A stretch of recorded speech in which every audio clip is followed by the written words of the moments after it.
ProGnosis, a podcast with Àrmunn Rìgh.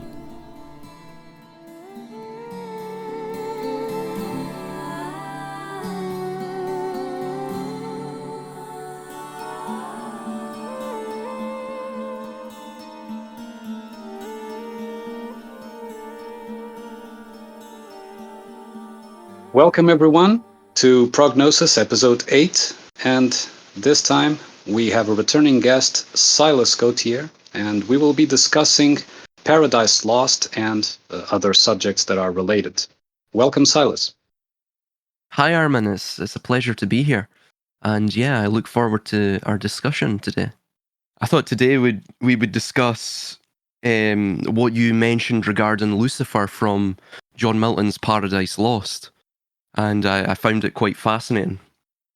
So you mentioned that Lucifer, when he fell, he became Satan. He became this diametric opposition of an aspect of God that failed to be integrated or made compatible with God's psyche, in a sense, or his being. So therefore, he fell, became a shadow of God. And interestingly as well, I believe it's in Book 5, or Act 5 of Paradise Lost, where it makes direct mention of Ophiuchus. I forget in which context now, I'll look it up, but I find that very interesting too, because again, Ophiuchus, which is sometimes mentioned as the 13th sign or the center point of the zodiacal wheel of 12. And of course, that is the reintegration of the serpent, or the body and mind, with the man, the true essence of the man. And man is wrestling with that, what seems to be his own infernal and equally at the same time, simultaneously, his supernal nature. So it's this notion that we see within the Greco-Roman tradition, the mystery traditions, of the titanic nature of man is lodged aside, or is a companion to the Olympiad nature. So both of them exist, one adjacent to the other within this, the vessel, the biological vessel, created by the demiurge, the potter. Do you have any comments regarding that? Well, it's interesting that you mentioned Ophiuchus, because, as you know, it's a symbol I use a lot to describe metaphorically. And I've read Paradise Lost years ago, so I don't recall off the top of my head. I didn't even recall it was don't worry, mentioned. I'm the same as well. But yeah, and it is in fact it represents, in my opinion, on the one hand, the struggle, because you could see or you could interpret the image of the constellation as if the man is wrestling with the serpent, so struggling with the serpent. But at the same time, it could also be interpreted as a dance, in the sense that the man is dancing with the serpent, so an act of attraction, not just an act of opposition. And maybe both interpretations coincide and are correct, right? So they can both exist. It can be a wrestle and a dance at the same time. The idea of Lucifer depicted in Paradise Lost is that Lucifer was this perfect prodigal son, let's say, of God, and it was in all respects as perfect and as beautiful as God, but it somehow ashamed the self-image of God, because God did not want, could not accept competition, or could not accept comparison even. And so it eventually, through the pride of God, cast out Lucifer to hell, where he then became Satan. And he even says that, of course, there's that famous quote of better to rather be a king in hell than a slave in heaven, or a servant in heaven. And that to me represents so that the proud self-image of God, because it was a self-image, it wasn't actually the fully essence of God in that respect that cast out Lucifer. It was a self-image. He saw himself in a certain way, and since Lucifer did not match that certain image, it ashamed him, which implies that he was feeling proud, right? And so once Satan reached hell, he was part of the shameful, of the ashamed, of those that had been ashamed, who had been in heaven alongside the bliss of, existence in heaven, and were then condemned to be in this grotesque form and in this grotesque realm. So they were the ashamed. And now, what happens is that everything that is rejected, and this is something that I have observed, and of course it's my personal observation, does not mean that it's absolute truth, of course. But my personal observation is that everything that is rejected eventually comes back to be acknowledged and eventually reintegrated by the rejector, right? And this happens not by necessarily a volition on the part of the rejected, but as a sort of force of nature, a compensatory or compensating force, in the same way that, if you apply force in one direction, the object will resist and apply force in the opposite direction. Or if you prefer, if you have magnets, in the polarities that attract each other or repel each other, they do not have volition in attracting or repelling. They just are, right? They just perform that force by their very nature. So it does not require agency even, right?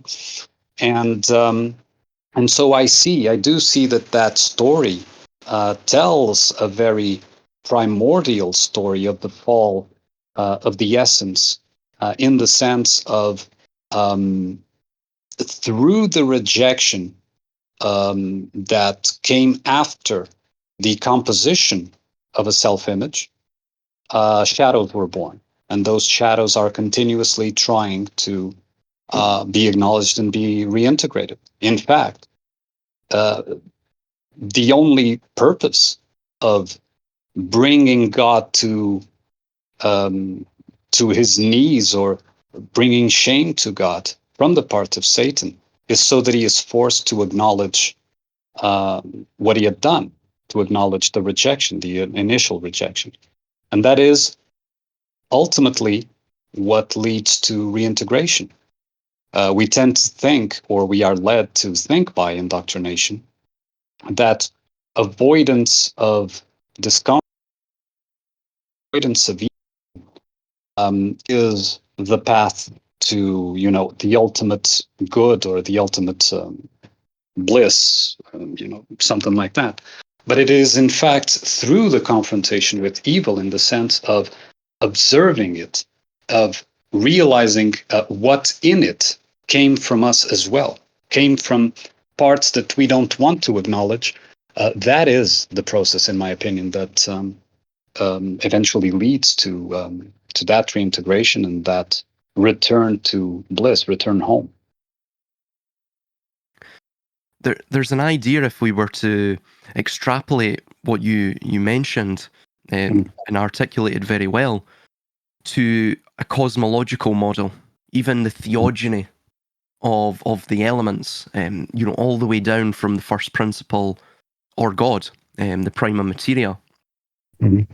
In that sense, for example, we see Lucifer being the almost, the the descent of God, right? And in that sense, through that rejection of an aspect of himself, therefore the rejection creates an emanation of a shadow. This is what establishes the fractality of the world, right? In that sense. And furthermore as well, I mean, you can see that rejection almost in physical terms, and in terms of physics as, or in this case metaphysics, as a contrast, a resistance. And that sort of dualism between God and his shadow, which is produced by pride and which is linked to conceit, which goes all the way back to the first of the 5 poisons in Buddhism, which is greed, which ultimately is the delight in one's own possessions.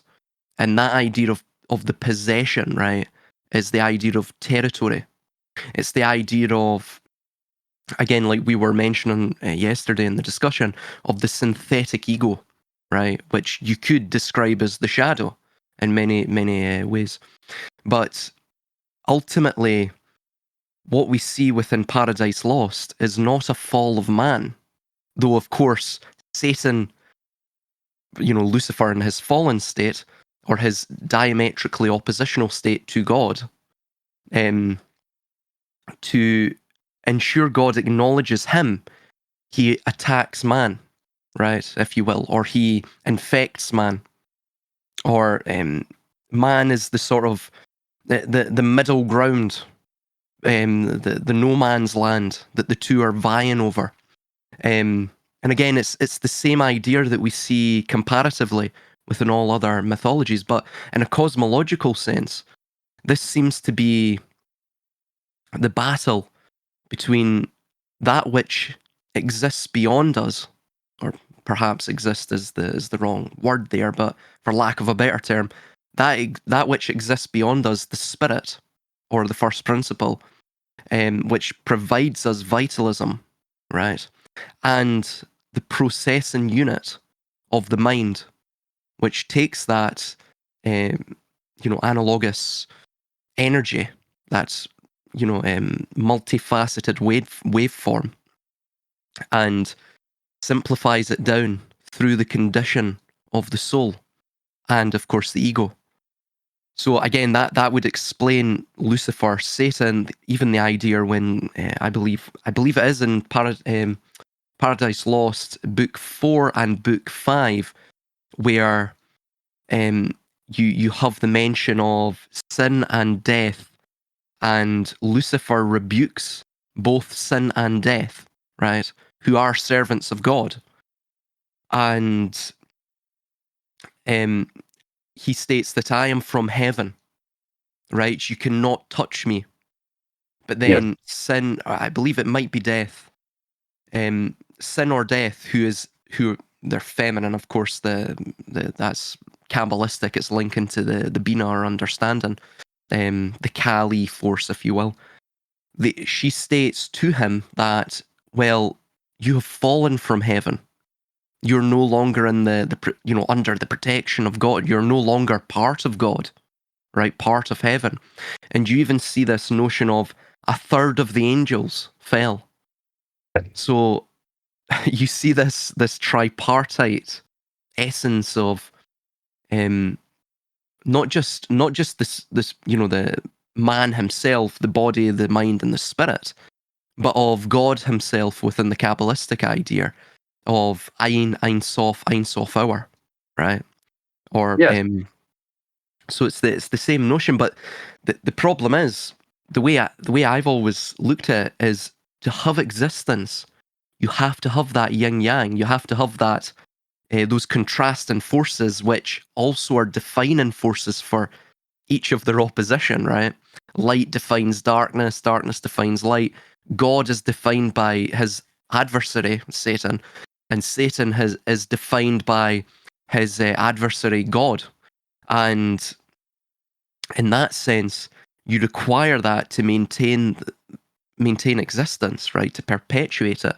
To have the integration is to return back to the, not necessarily nothingness in that sense, but a lack of materiality Wholeness. and Yeah. a wholeness, yeah, Mm. which isn't necessarily bad. It's not a bad thing. Mhm. It's a disillusion of the illusion, pardon, itself. So if you're to think of it like an author, right, writing a book, or even a video game, right, the NPCs within the video game, they still contain a kernel behind all of the code, right? All of the sort of janky behavior of the facade of the NPC, all of its routine. There's a certain energy that's been imbued into it to bring it to an illusion of animation by not just the programmer, of course, but also the writer, and all of their ideas, their initial thought is put into that NPC through, of course, word or the voice, of course, through idea or thought, and then directly and through matter, right? So it's the same idea that we see, for example, on the Abraxas stone as well as the I, A, and the O, right? This idea of the Trinity. So, but of course, Satan himself has a perverse trinity.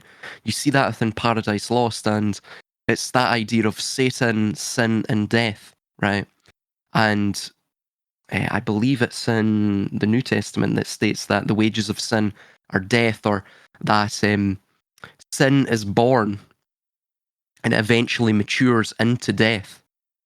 So, this idea that sin is the key, and I mean, we can discuss what or speculate on what sin is as well if you have any ideas regarding the idea of sin, even in the context of Paradise Lost.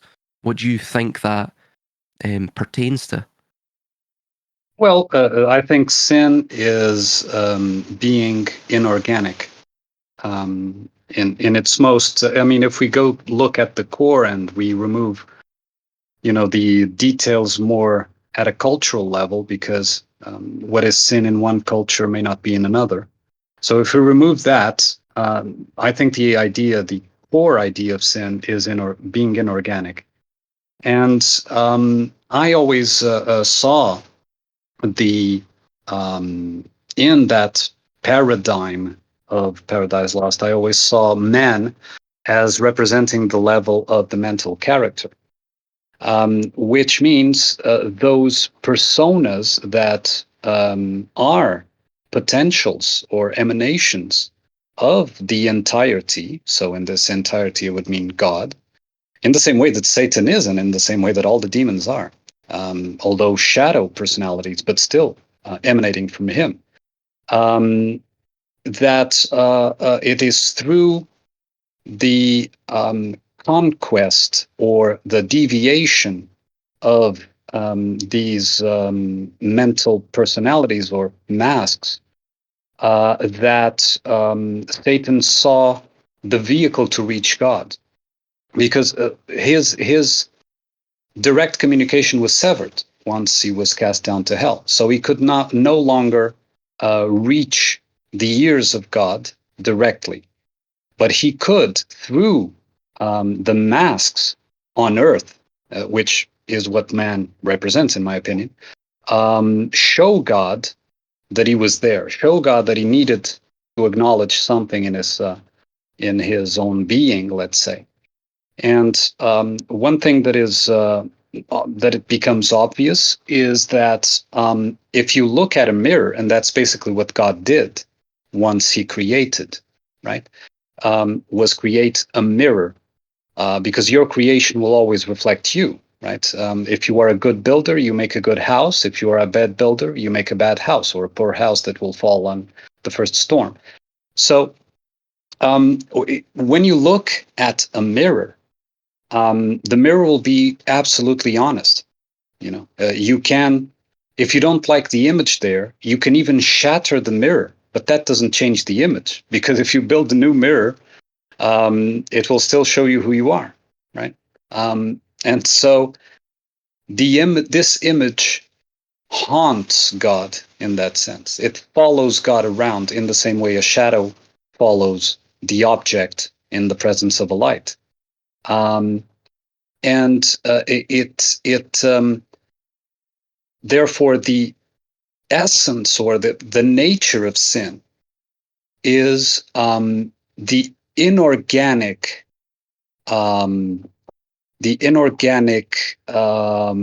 quality of the rejection. Because if you are, and again, we go again to that idea of mine that we should separate being from knowing, that these are two different things that do not always walk hand in hand. And it seems to me that God was in fact omnipresent because he was the whole thing. He was the all, the entirety, right? Or he is the entirety. He didn't cease to be. But he didn't know. And the fact that he created shows already that he was asking questions. Why did he need to create if he already knew, right? So he was being the entirety, but he didn't know what the entirety was. And when he looked at the mirror, a part of him separated in the sense that I like this, but I don't like that, right? And that is by itself inorganic. Because if you actually are and know at the same time, you do not reject yourself, right? So through the rejection of parts of himself, God generated sin. That was the first sin. You could say the first sin was pride, that didn't accept the things that he didn't like. And in that sense, he generated a sort of cascade trickling down. As you often say, what is the expression you use, that it always seeks the lowest, grossest, lowest vibrational state. lowest vibrational state. So from an initial inorganic original sin, let's say, all the others became denser and denser and sort of cascaded down, and everything else is basically related to that one initial sin of rejection that came, in my opinion, from pride and not greed. But greed, I think, is a subset of pride. But nonetheless, the idea here is that this original sin did not come from woman, Eve, did not come from man either, but came actually from God. Because even if we were to take as factual the story of Adam and Eve, and we were to take as that point as the original sin, then if God created Adam and Eve, he already, by inference, created that sin as well, because he created them with the ability to sin, right? So if they have the ability to sin, they are reflecting his own creation abilities. They are reflecting who he is, right? If you create a robot that starts wreaking havoc, right? It's because you're not as good a creator as you thought you were, right? You make mistakes, let's say, and by making mistakes, you are already, in a sense, revealing the sin, right? But in any case, I think that nevertheless, the core of sin is inorganic. And once God looked in the mirror, and of course, he was looking at an image and not who he actually was, right? When we look at a mirror, we don't actually see ourselves, we see an image of ourselves. But nonetheless, when he looked in the mirror and he rejected a part of it, he was being inorganic. And it was that thought, that inorganic thought, that in my view caused the separation, caused everything else to trickle down into the manifestation of the world. And inevitability dictates that it will all return to the original state eventually, right? It can't remain going forever. Although there are, the mental characters level do attempt to continue the game going, and the wheel turning and fueling the existence, it is inevitable that it returns, because there will come a point where God, in the sense of the entirety, does accept all that he has rejected from that original point. And once that happens, everything is integrated, in my opinion. So we're sort of, we could say that we are sorts of living cosmic psychotherapy of sorts, right? Absolutely, yeah. Yeah, I mean, even that idea of that you stated of the contraction, Mhm. you know, back to the beginning, once the temporal energy has, you know, carved out as much dimensionality as it could, right, as much space as it could.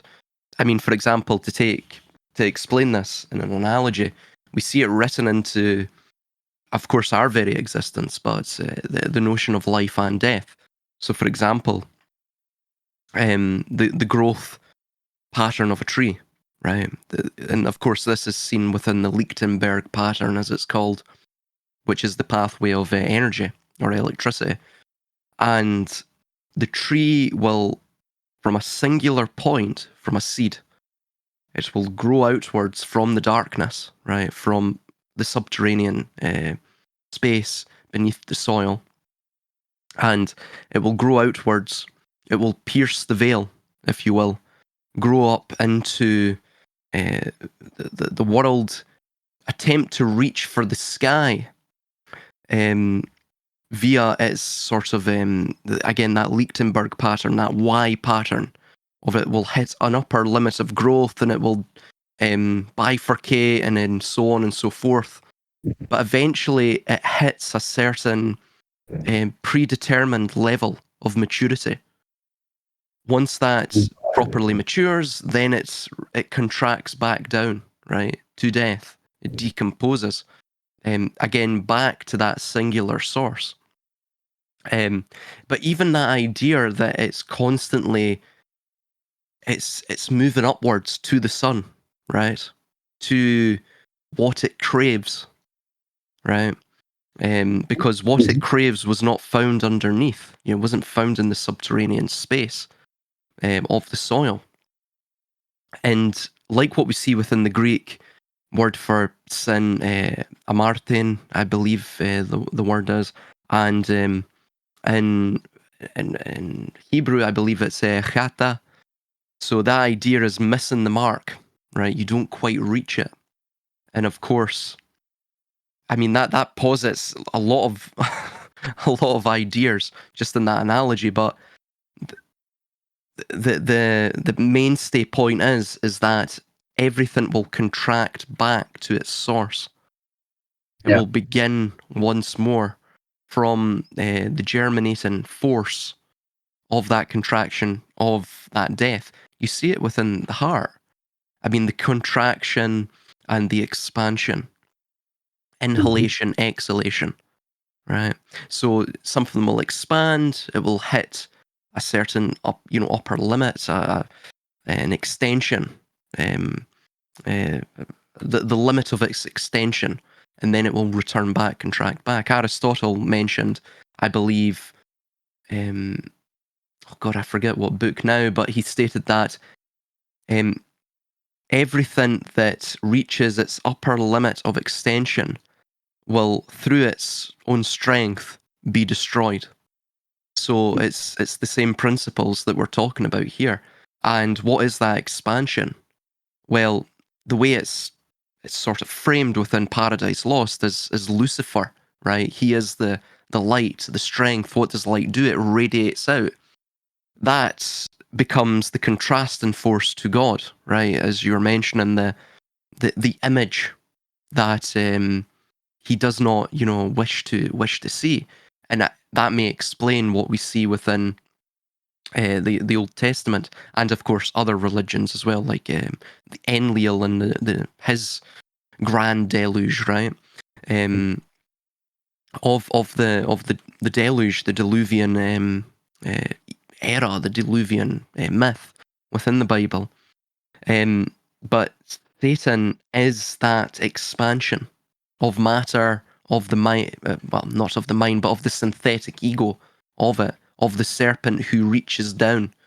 But it's the same concept, it's the same concept. It's just inverted from the tree, interestingly. Instead of the tree from the singular point within the darkness reaching upwards, Satan descends downwards. The descends to Dea, right? The descent of God, right? That idea. Yeah. Which, of Yeah. course, like what you mentioned with man, I totally agree. I never thought of it that way. Man is the mental prism. Is the mind. It's the middle point. Very interesting. Yeah, that's interesting. I never thought of it that way. And Satan I would would be add, the infernal. yeah, to what you just said, I would add that the concept of amartya, or the missing the mark, is the difference between the being and the knowing again. Because what is missing the mark? What is missing the mark is the knowledge about the being, right? And so if you know and are at the same time, if you know what you are, who you are, whatever, at the same time, there is no sin, because your knowledge of yourself matches your being. Things are in coordination. But if what you are does not match what you know about yourself, then it misses the mark, right? So it is the knowledge of the being, let's say, that is not coinciding one with the other. You understand?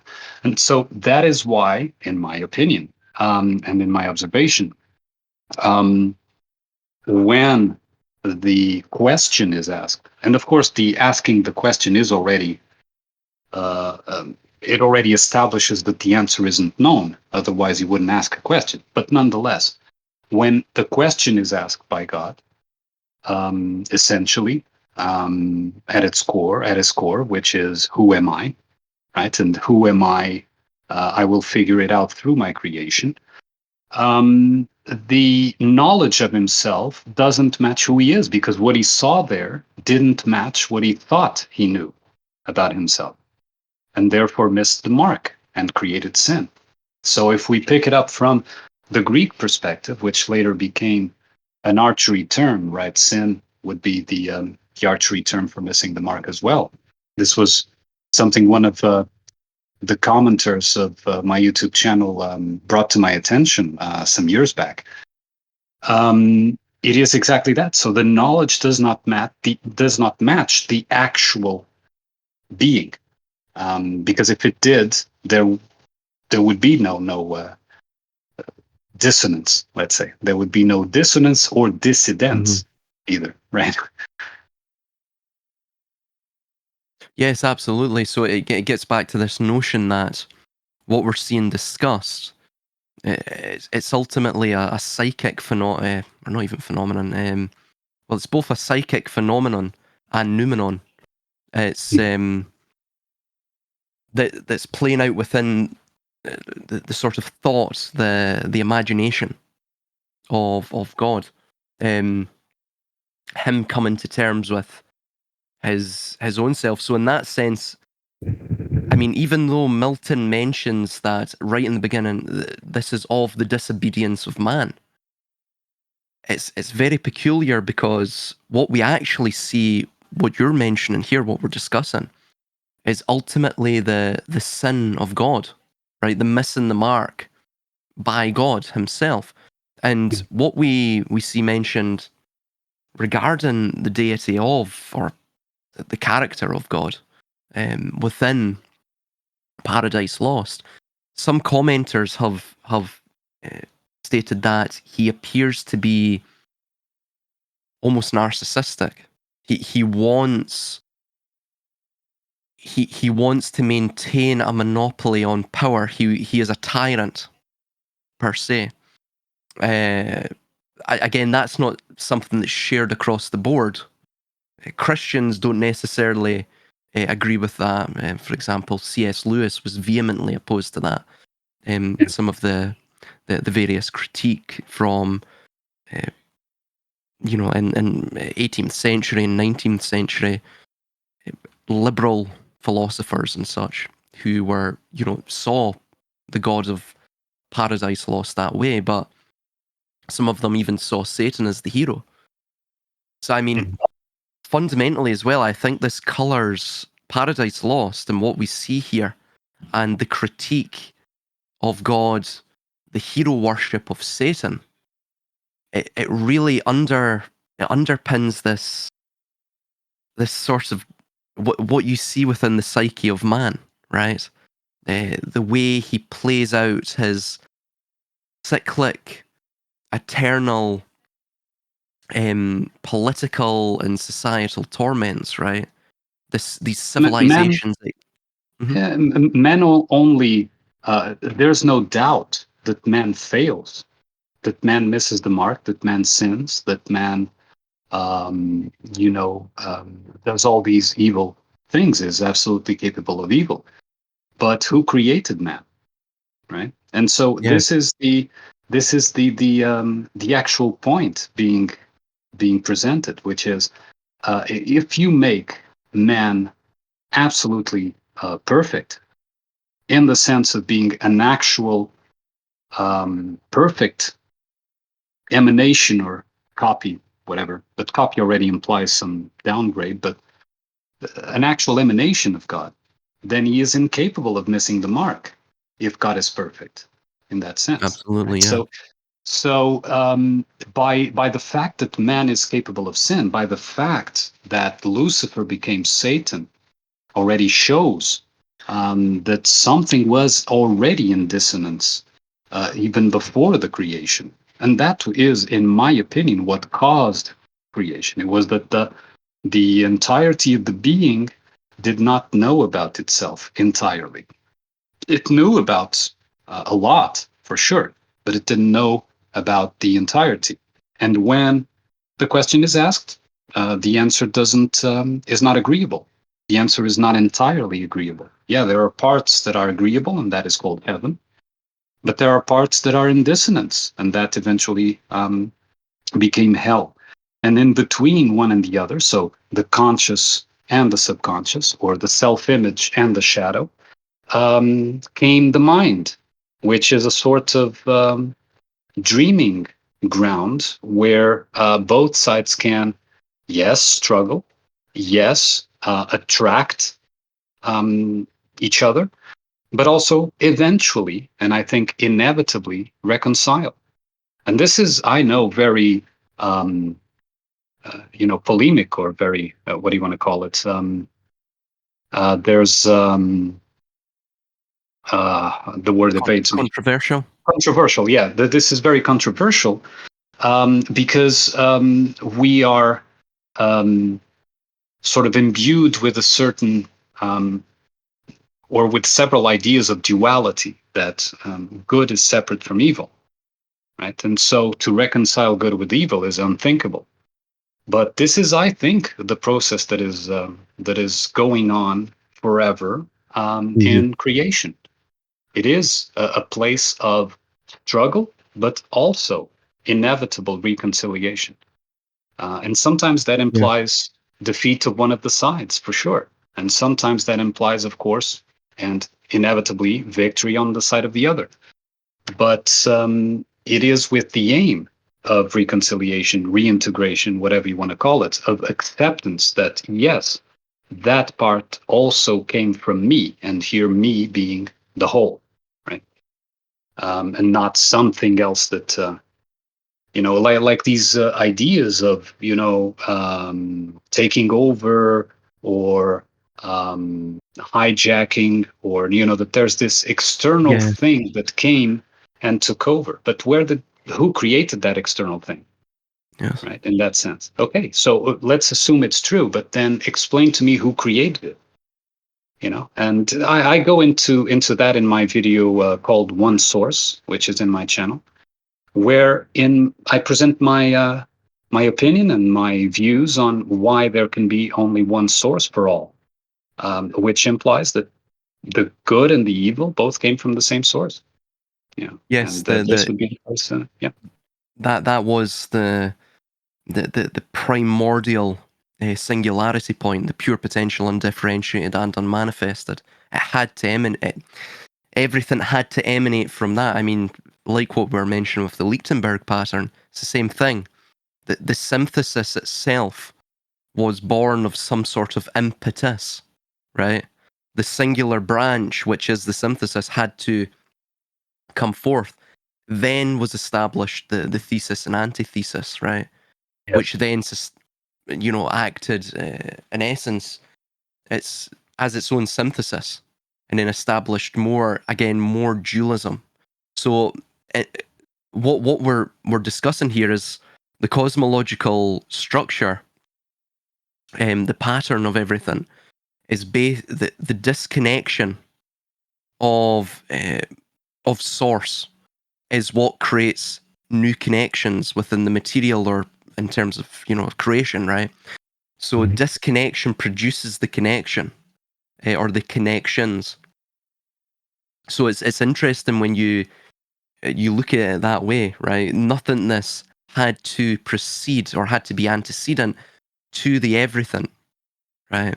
The nothingness itself had to break apart, and within its own, again, a chaotic struggle with its own idea of itself. I mean, it begs the question of, are we merely the mental projections upon the cave wall of the skull of God, right? Are we the figments that are like synaptic connections firing off within the mind, or within the imagination of God? So that this brings into question, how did the unconscious, how did the conscious or consciousness wrestle itself, or sever itself, untether itself from the unconscious, right? From that primordial sea. There had to be chaos. If we understand, even in a sort of analogous or illustrative sense, that the primordial sea of the unconscious was just purely still. It was bathos, it was sige, right? It was profundity and silence, or stillness. Then consciousness had to be that chaotic force which disconnected itself, which, like Lucifer, turning into Satan, right? It radiated out. It understood its own dignity, right? Again, pride. This idea of pride. It understood. It was desirous, or it, took pleasure in its own possessiveness, right? Not just in terms of things that radiate out from it, or are in front of it, but also internally as well. So it built a boundary between it and the divine. And of course, I think this is all born out of our own disparate nature as humans. I mean, ultimately, what is man? How do we define man? Is man the essence of his thoughts, which of course are then processed into to verbally projected words or actions, or is it the body, right? Which of course also has an effect upon the mind. But the supernal nature of man, the spirit, also has an effect upon the mind. So the mind acts almost as the heart. I think you already answered that regarding the sort of middling nature of man, which I agree with. But yeah, you've got all these questions, and of course that also ties in with the managerialist state. I mean, C.S. Lewis was a stern defender of the way God acts within Paradise Lost, and he of course does not. He rebukes a lot of the liberal criticisms by, for example, William Empson, stating that, and I mean, he was staunchly anti-Christian, and he was the one who stated that, definitively, that the God of Paradise Lost is clearly tyrannical, right? And that Satan is the hero character there. C.S. Lewis, casts disdain upon that, rebukes it. But also C.S. Lewis also mentioned, and this is mentioned by Joseph Sobran, and I believe his book After Liberalism, Democracy Mass Democracy in the Managerial State, I think it's called. And he remarks on C.S. Lewis, stating that the sort of technological state would seek the abolition of man. And it's the same idea that what we see in Paradise Lost. And we see it, for example, within Tolkien's work, right? Regarding the Ring of Power, Sauron, where I would rather reign in hell than serve in heaven. It's this idea of hierarchy that you would rather, of course, it's a sort of inverted pyramid, right? Because you're in hell, but you would rather reign within the abyss, within the absolute infernal regions of ennui or disconnection, than to, feel as though you were your dignity or your ego was subservient to something higher.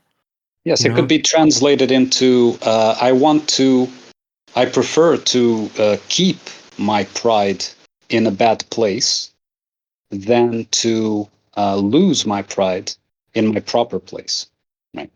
And so in that sense, it's evident that neither C.S. Lewis nor the rebukers of the God depicted in Paradise Lost had it right, because both parties are proud. And why is Satan proud? Because Satan is the reflection of God, right? Yes, he is in an ashamed position, but he can only feel shame if he has pride, right? If you don't have pride, you don't even feel shame, right? And if you don't have shame, you can't aspire to pride, to reestablish a position of dignity. So both are out of balance. Both are outside that middle point of balance between being and knowing, right? So both reveal the same traits in actuality. And if we read the attributes of one and the other, would Satan, imagine that Satan was able to overtake, or to take over, I mean, the throne in heaven. Imagine that Satan was able to go to heaven and overthrow God and sit on the throne of heaven. Would he act differently to God? Would he be that different in that regard? I would say no, because they both are a reflection of each other. None of them are anymore the entirety, the original entirety. But they needed to separate, to look at each other, to finally get to know, oh, I am this and that, and not just I am this, right? And you can see this in man as well, where, people who live in shame will often see only their negative traits. Like, oh, I am clumsy, I am this, I am that, in a negative way, and can't see their positive traits. And people who are in pride only see their positive traits and ignore the negative traits. It's both the same, in fact, right? Because both live in separation of the entirety. And of course, at the human level, this is much lower in that sense. But at a divine, original, essential level, that is more cut and dry, let's say. It's more clear to see that division that, in fact, shows that both are parts of the same entirety, but have become separated because of rejection. Yeah. Yeah, it's the same notion that we were discussing regarding heterotopia as well. Michel Foucault, and of course I don't agree with what he says overall. Yeah. But regarding that idea of the heterotopia, just on the face of it, that world within a world that it mirrors something, yet it also disturbs or it perturbs the image that which exists external or as a reflection to it. It's the same notion here. But yes, I mean, what would happen? Yes, he would just take on the mantle of God, because it almost seems as though, like what you're mentioning, there is a primeval source of consciousness, which probably, we could only describe as the unconscious. And this unconscious is common to all being and all knowing, right? Or all good and all evil, and all of the various dualisms. And it's the contrast between the two. The two are mutually exclusive yet mutually complementary within this sort of perpetual paradoxical state. So if one destroys the other, then it merely assumes the inadequacies of the other and reestablishes from that contraction, that conquest, creation once more. You see the same thing within even empires, civilizations, right? That tribes will destroy the decadent empire. One example is the Achaemenids, destroyed the decadent Neo-Babylonian empire, but yet the Achaemenids themselves eventually became decadent. And It's Foucault that you mentioned, sorry to interrupt, but sorry. Foucault that you mentioned was embodying that shadow opposition force. Absolutely. Yeah. And by embodying that shadow opposition force, he was no different than, for example, Sabatine Levy, right? When he was stating that let's sin as much as possible to cause that utopia to emerge, in a sense, Yeah. to cause the return of the Messiah, which, in that view, is to cause God to bring again his presence to the world, so that he may acknowledge the rejected parts, and in that sense integrate the sinful. So their idea, I'm not subscribing to that per se, but I can understand the force behind it. That idea of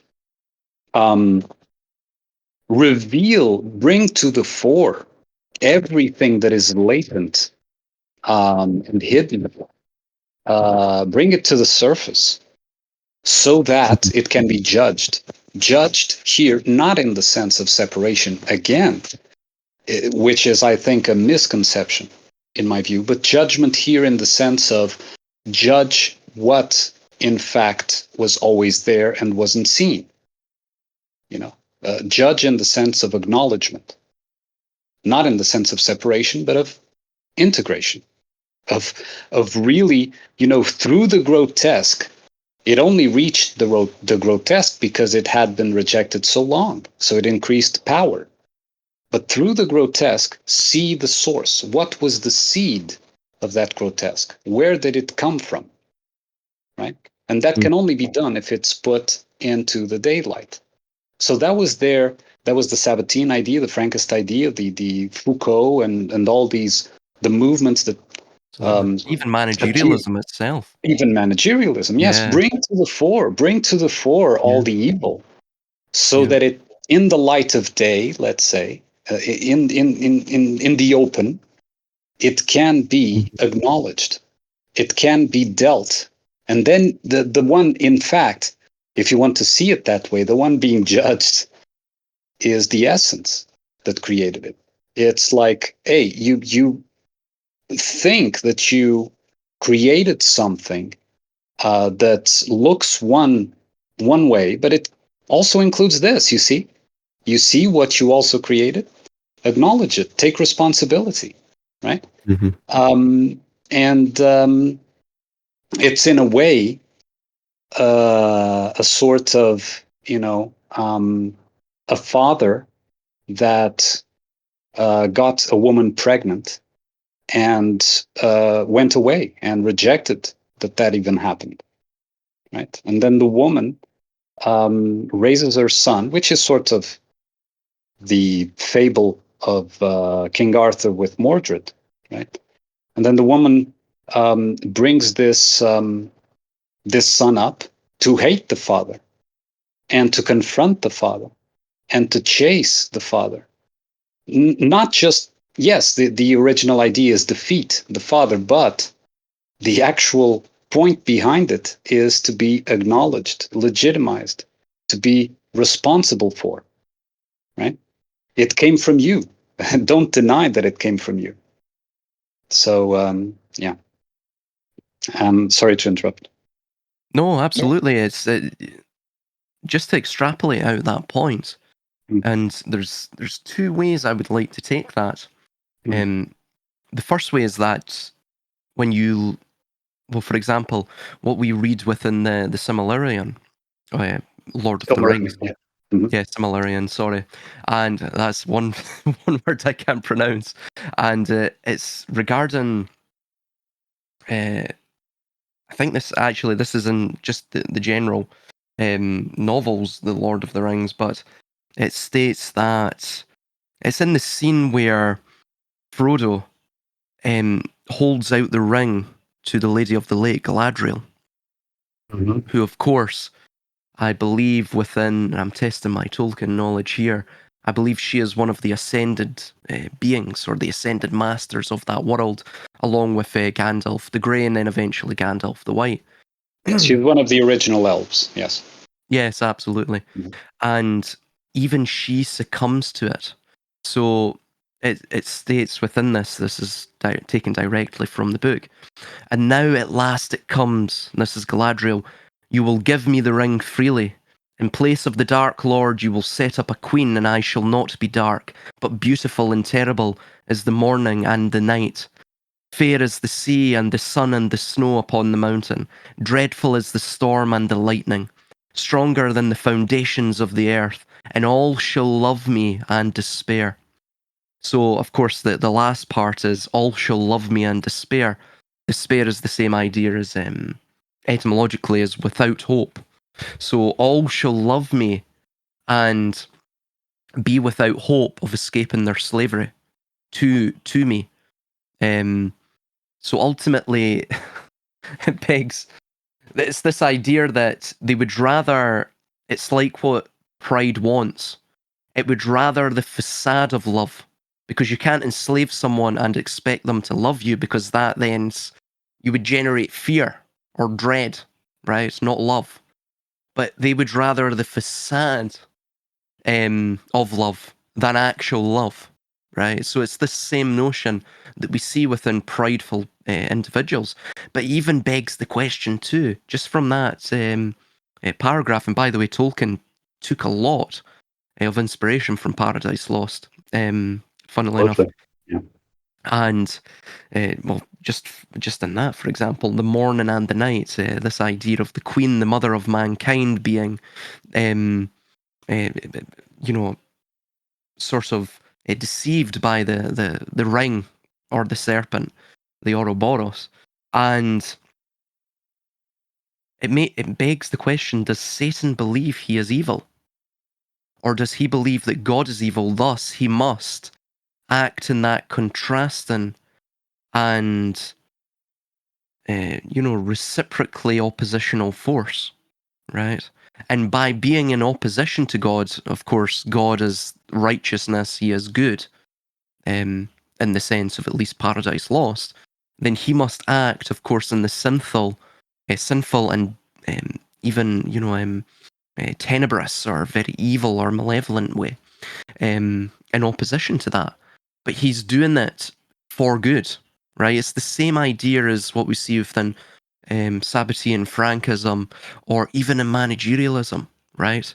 That, of course, the majority of the people don't bend the knee to the managerialist state and their abstract values, which are vaguely egalitarian. So they must socially engineer them, right? The populace, that is. They must strike fear and terror into them, make examples of them, because they are not wise. The populace, according to the managerialists, are not wise, right? Like Satan sees God. They do not, they reject the bitter medicine that the managerialist offers.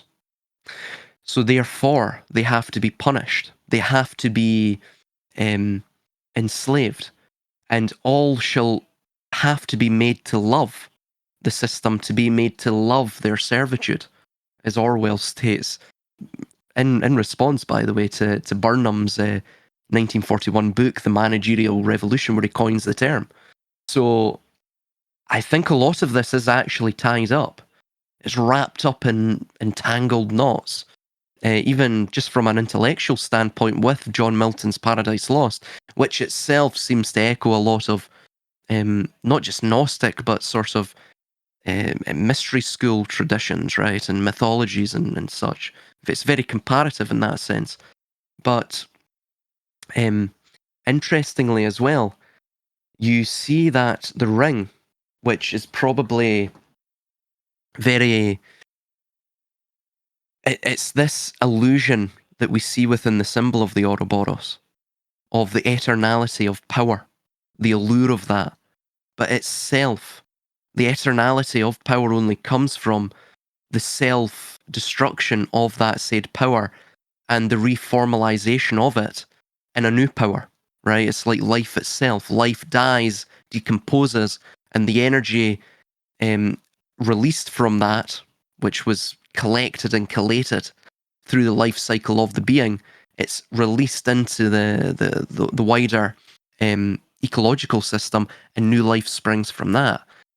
Of course, because of the temptation, because of the corruption that's already latent within humanity, or in this case, Galadriel, the ring plays upon that. It's, for example, you see with when Sam, I believe, has the ring in his possession, or is tempted by the ring.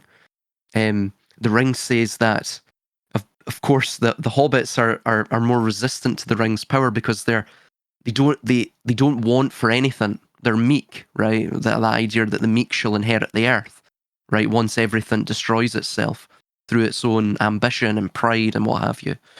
Then that which is simplest and is happy with its lot in life, which has integrated all those disparate parts of itself, has created a non-complex character. It is less susceptible to this corrupting influence, in this case of the ring. So it's the ring tempts Sam in Mordor with you will be the Lord of the Garden, right? Yes. Everything that is green will bow to you, pay homage to you. And Sam is slightly tempted for but a moment, but then he realizes how silly the concept is, how desperate the ring is to survive, because it is to be chucked into the fire from whence it came. It's the same idea as the Empyrean, by the way, the ring of fire, which is the etymological root of it. Everything comes from that fire, that emergent chaos, which severed the connection from consciousness and unconsciousness, or God and Satan.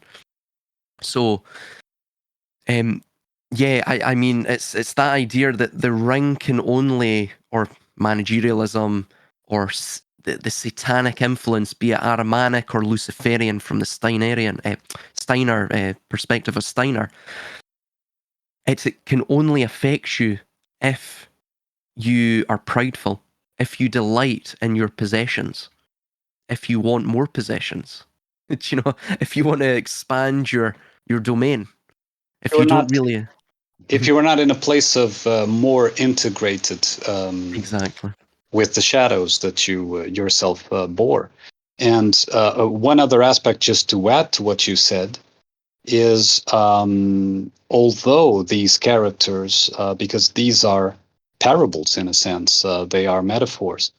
Although these characters in these stories have agency, I do not think that they act on volition or agency. They are merely embodying forces in the same way that a magnetic force or an electric force acts without agency, right? They don't. It's not a force of will that makes the magnet attract or repel. It is an actual force. And I do think that in the same manner, these forces act without volition, which is not to excuse them or to, remove responsibility from them. That is not the point. The point is that at any point of the path, one can divorce oneself from the force that is being embodied, and therefore start acting with actual volition. So it doesn't excuse them or remove responsibility. But one must understand that when integrated with that egregore, because it could be well described as an egregore.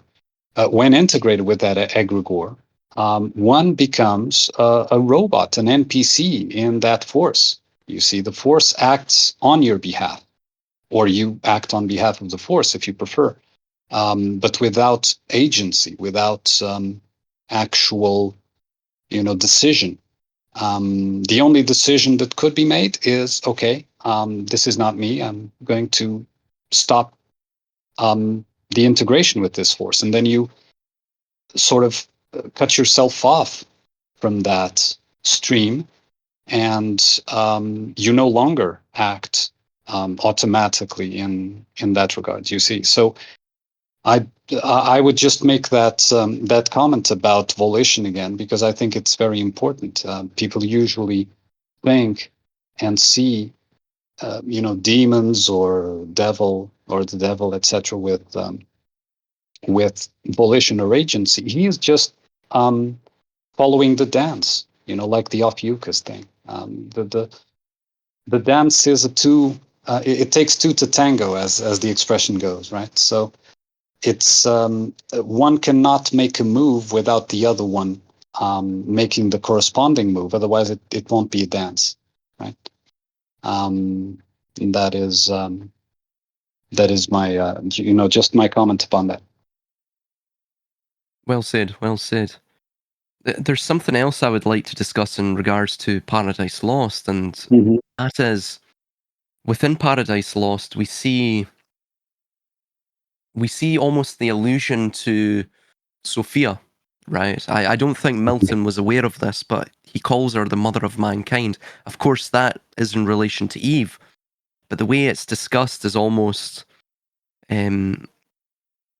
it's almost like, the titles that are used for her throughout Paradise Lost, the way she's described, it's very Sophian in a Just way. a parenthesis there. The Gnostics, several currents of Gnostics, equated Eve with Sophia, and even some said that Eve was at a certain point incarnated by Sophia. So you can continue there. I think that is a parallel that has been established even by the Gnostics. Oh, there you go. Yes, I mean, even you have the Setian Gnostics that had the idea of Barbello, the feminine principle that established at least the kernel, the beginnings, the seedling of matter. And then obviously you had Bythos, who was the male counterpart of her. So those were the female and male aspects of God, if you will. But interestingly, there's a distinction. There's that contrast again between Satan and God, and it's that idea of the contrast of the trinities. So you have God, who has the Father, the Mother, and the Son, right? But then you have Satan, and his trinity is Sin, who is his daughter, who he incestuously conceives death with, and then he, forces himself upon and impregnates his mother. He impregnates Death, I believe, and then bears hellhounds with her.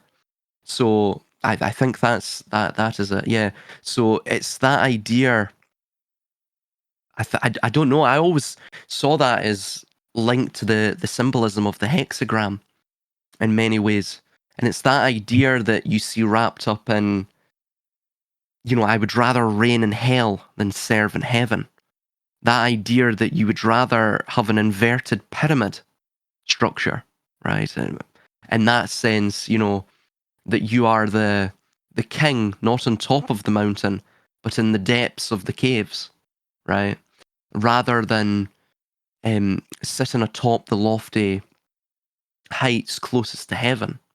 So you see this same notion. I mean, it is almost Sophian as well, that Sophia attempted to be like God, to create autogenically, as from herself, without the syzygy, the pairs of opposites. And she established the abortive instance of Yaldabaoth, the begetter of the void, or the child of chaos. And I mean, I feel that is wrapped up in what Milton is stating there in Paradise Lost, that incestuous nature between the contrast and oppositional trinity of Satan. What do you have any opinions upon that? It had to be incestuous because in the origin, if all came from one source, the origin means that it's all brethren, right? So the shadow and the self-image are brothers in that sense. They are twins. I mean, even the image of twins is something prevalent in esoteric circles. You have, for example, a blonde twin and a brunette Yes. twin, right? So something like that, which means that It's you have the light one and the dark one, or the white Madonna and the black Madonna, right? So this idea of it had to be incestuous, for when it trickles down from there on, of course, that the so-called intercourse had to be between incestuous positions. There was nothing else but brothers in the beginning. And if the first creation was the self-image and the shadow, these two are brothers, right? Brothers or sisters, whatever. It doesn't matter for this point, right? So it necessarily, even at the source, has to involve incestuous relation for the production of the world, for the creation of the world. And this is, again, the point that it's difficult to convey because, people usually block themselves off of, looking at these ideas due to the moral standpoint. And I'm not saying that they're right or wrong in doing that. It's just that it's something that it's not for everyone to realize, for sure. But absolutely agreed that it has to be. And said there's no other way. I mean, in availability, there was nothing else, right? So the one source, then two, and from two, you get four, right? So it had to be those two that produced the four, right?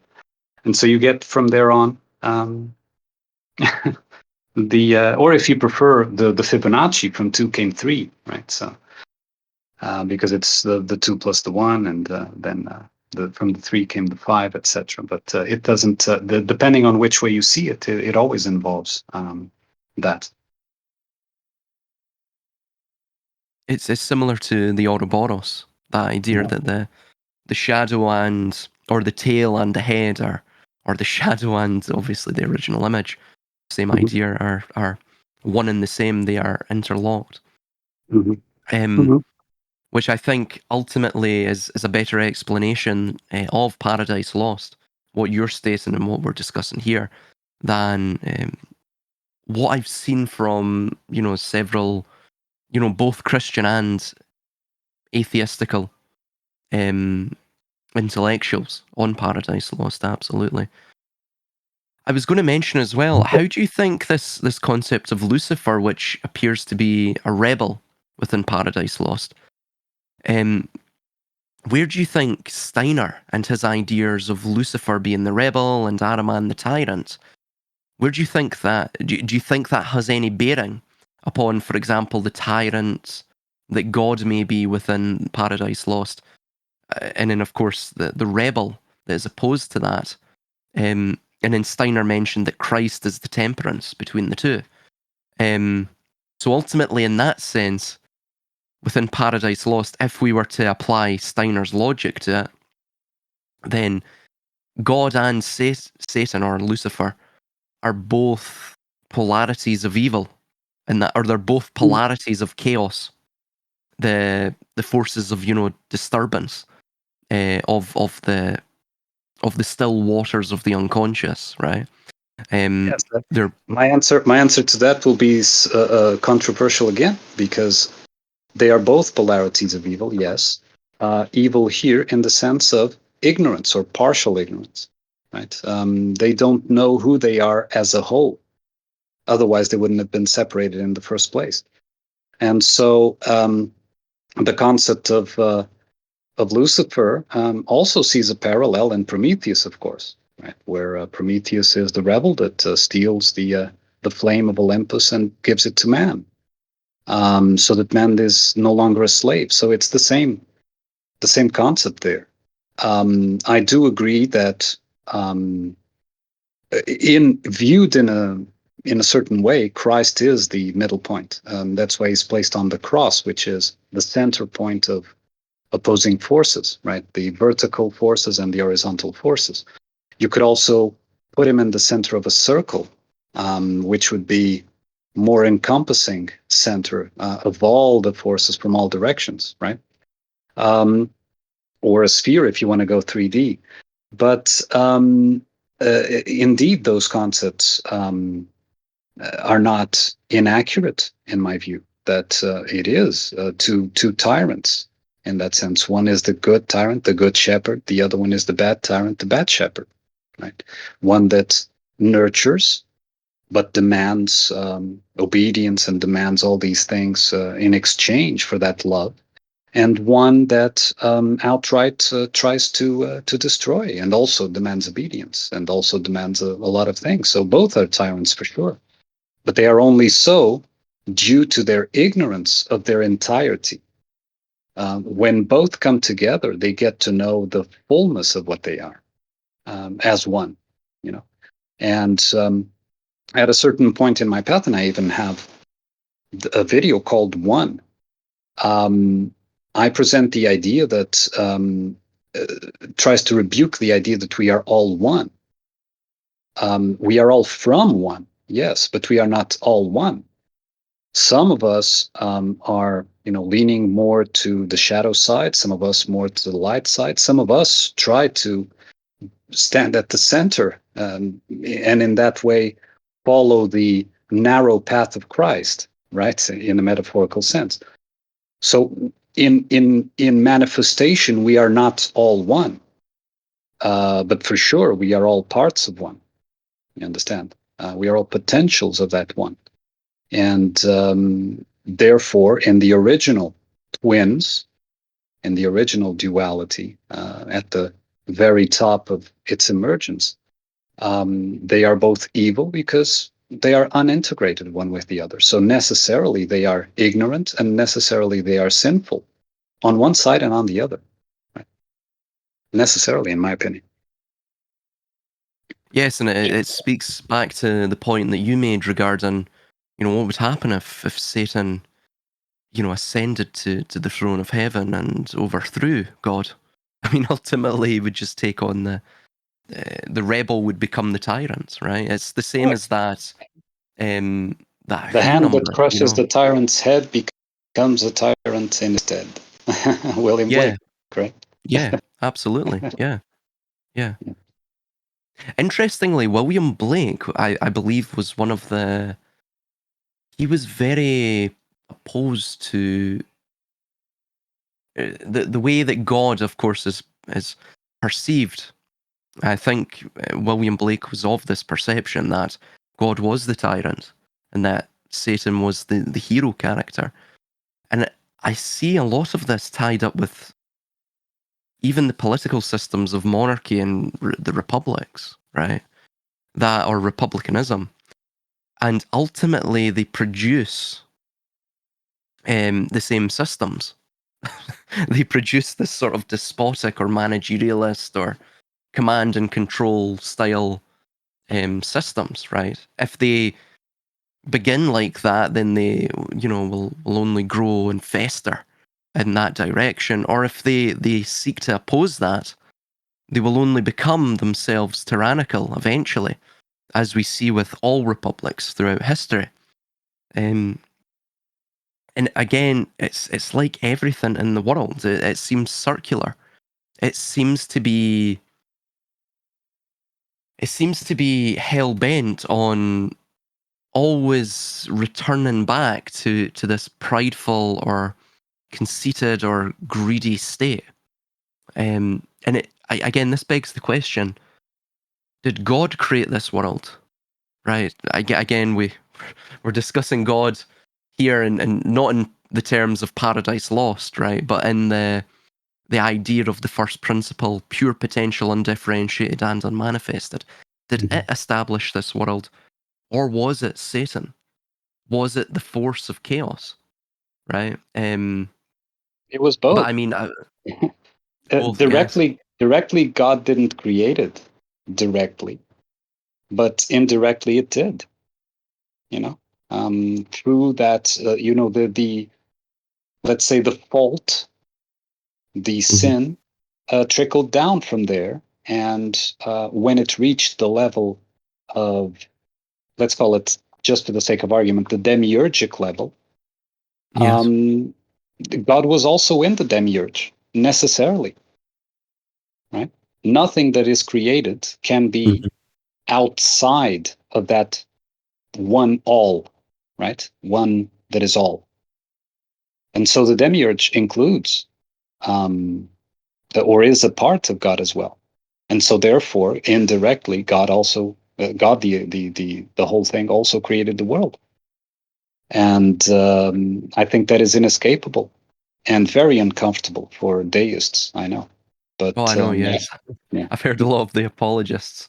Yeah. A lot of the apologetics will state that he isn't the direct author, meaning he is not the one who penned it.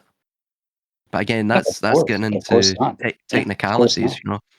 No, of course not. And I mean, if you, it's again what I said, if you are perfect or you consider yourself to be perfect and you create something that is imperfect, then you are not perfect. Right? So if that something imperfect then creates another something that is also more imperfect, then it reveals doubly that you are not perfect. Right? So it trickles from there on, like a sort of fractal that replicates itself. So the fault was contained in the initial division, and it replicated throughout the rest of the divisions that came from there in the spiral, let's say. Yeah, Absolutely. it's like a pathogenic darkness. It just seeks to swallow up everything. It's almost akin to that idea that within light is very susceptible to darkness, right? It's susceptible to being snuffed out. So therefore, in that sense, if any darkness permeates the room, right, it will seek to replicate itself out again, a bit like cancer, right? In a way, this infinite growth principle. Which it sees as infinite life, the cancer cell may, right? It seeks self-preservation, right? Life. But ultimately what it's producing is its own death within the body. Because once it kills the body, it no longer exists. So, in a similar sense, darkness and light. Darkness will pathogenically multiply itself until it encompasses and shrouds and destroys, snuffs out the last vestige of the flame. Again, getting back to Tolkien, you see the same thing. Sauron, the literal embodiment of all evil on, within the world, pardon me, of Middle Earth, within that cosmos of Middle Earth, it will not stop until it destroys everything, until it consumes everything, until it controls everything. And it does so through decay. It would rather, again, reign in hell than serve in heaven. The managerialists are of the same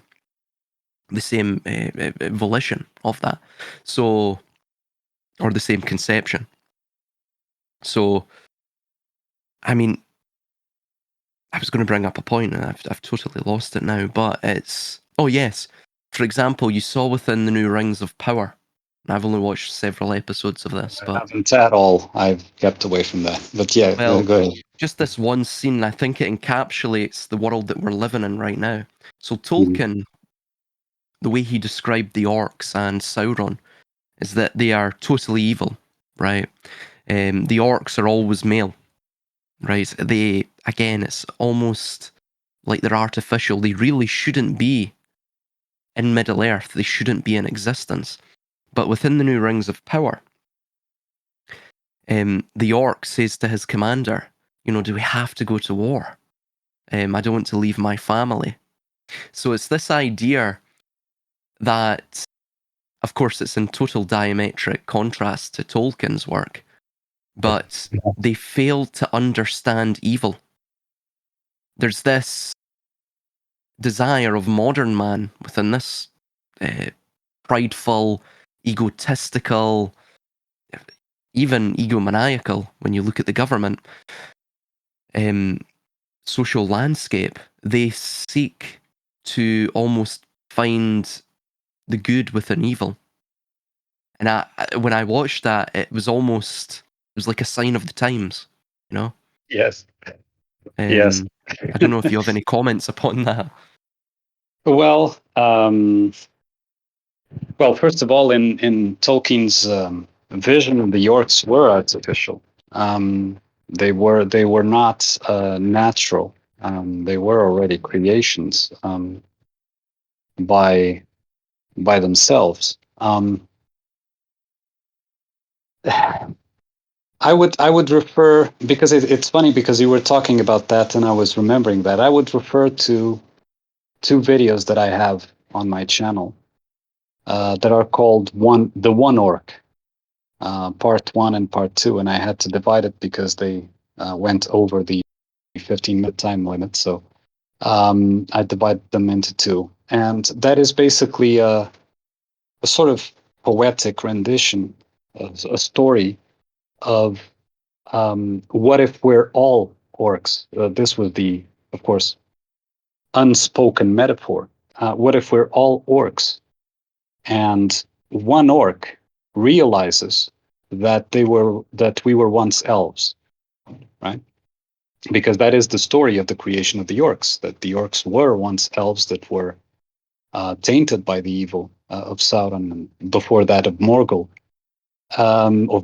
I mean, and so they went and became orcs.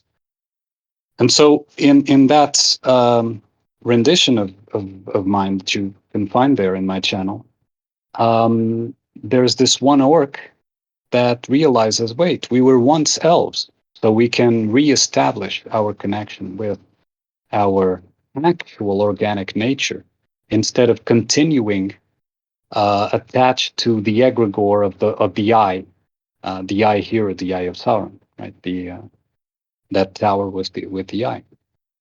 And so it's actually similar to what you were describing, although I am certain that the intention behind that scene in the new series that they could only release after all of the heirs of Tolkien died, because none would accept for sure something like that, came to be. So the intentions are different, but it's funny how things eventually correlate in a different manner. But yes, all the orcs were once elves. This is the idea. They do not retain, as orcs, they do not retain the mind or the essence of elvishness, let's say. But my postulation in that work was, what if one of them became the sort of orcish Christ, right?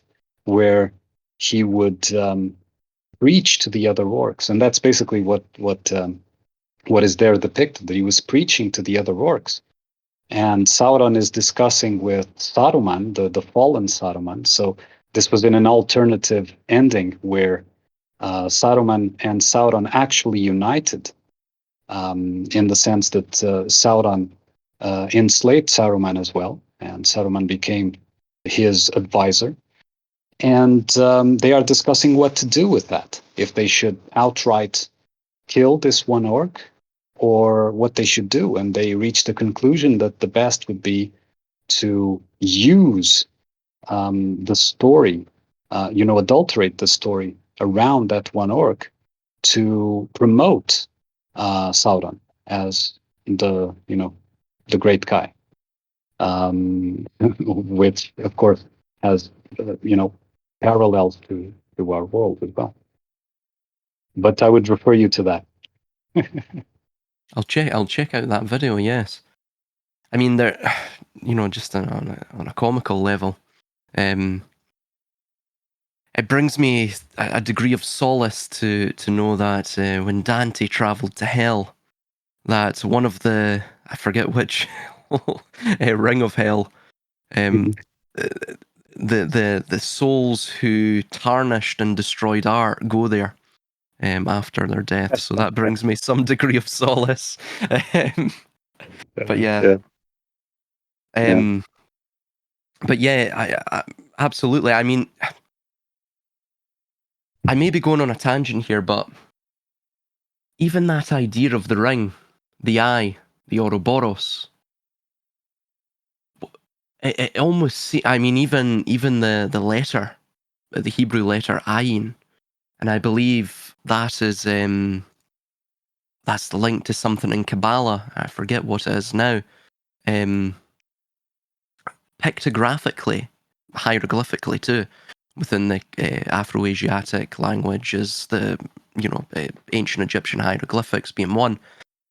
This ayin is very important when it comes to words or depictions, be them pictographically or linguistically of God.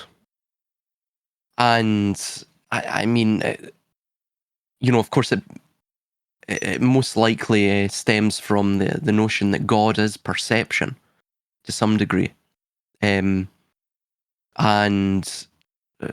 all of the various psychic or archetypal influences upon that perception, like the ego, the infernal body,